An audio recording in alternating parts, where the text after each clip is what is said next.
भगवान साहूकार रहता था। साहूकार का विवाह नगर की सुंदर और गुणवंती लड़की से हुआ था।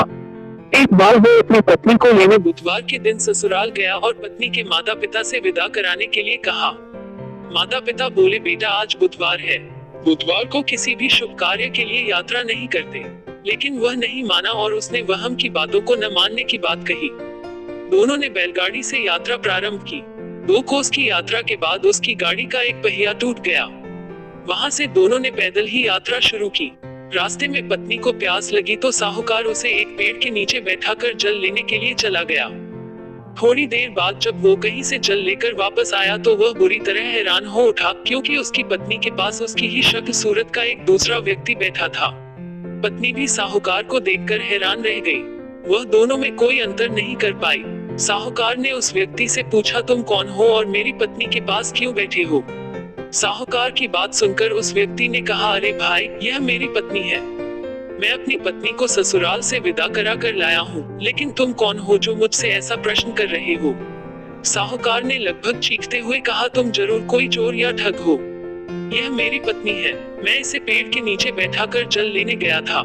इस पर उस व्यक्ति ने कहा, अरे भाई, झूठ तो तुम बोल रहे हो। पत्नी को प्यास लगने पर जल लेने तो मैं गया था। मैं तो जल लाकर अपनी पत्नी को पिला भी दिया है। अब तुम चुपचाप यहाँ से चलते बनो, नहीं तो किसी सिपाही को बुलाकर तुम्हें पकड़वा दूंगा। दोनों एक दूसरे से लड़ने लगे। उन्हें लड़ते देख बहुत से लोग वहाँ एकत्र हो गए। नगर के कुछ सिपाही भी वहाँ आ गए। सिपाही उन दोनों को पकड़कर राजा के पास ले गए। सारी कहानी सुनकर राजा भी कोई निर्णय नहीं कर पाया। पत्नी भी उन दोनों में से अपने वास्तविक पति को नहीं पहचान पा रही थी। राजा ने उन दोनों को कारागार में डाल देने को कहा। राजा के फैसले को सुनकर असली साहूकार भयभीत हो उठा। तभी आकाशवाणी हुई, साहूकार, तूने माता पिता की बात नहीं मानी और बुधवार के दिन अपनी ससुराल से प्रस्थान किया। यह सब भगवान बुद्धदेव के प्रकोप से हो रहा है। साहूकार ने भगवान बुद्धदेव से प्रार्थना की कि हे भगवान बुद्धदेव, मुझे क्षमा कर दीजिए, मुझसे बहुत बड़ी गलती हुई। भविष्य में अब कभी बुधवार के दिन यात्रा नहीं करूंगा और सदैव बुधवार को आपका व्रत किया करूंगा। साहूकार की प्रार्थना से प्रसन्न होकर भगवान बुद्धदेव ने उसे क्षमा कर दिया। तभी दूसरा व्यक्ति राजा के सामने से गायब हो गया।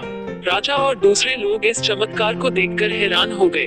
भगवान बुद्धदेव की अनुकंपा से राजा ने साहूकार और उसकी पत्नी को सम्मान पूर्वक विदा किया। कुछ दूर चलने पर रास्ते में उन्हें बैलगाड़ी मिल गई। बैलगाड़ी का टूटा हुआ पहिया भी जुड़ा हुआ था। दोनों उसमें बैठकर नगर की ओर चल दिए। साहूकार और उसकी पत्नी दोनों बुधवार का व्रत करते हुए आनंद पूर्वक जीवन यापन करने लगे। भगवान बुद्धदेव की अनुकंपा से उनके घर में धन संपत्ति की वर्षा होने लगी। जल्द ही उनके जीवन में खुशियां ही खुशियां भर गई। बुधवार का व्रत करने से स्त्री पुरुष के जीवन में सभी मंगल कामनाएं पूरी होती है।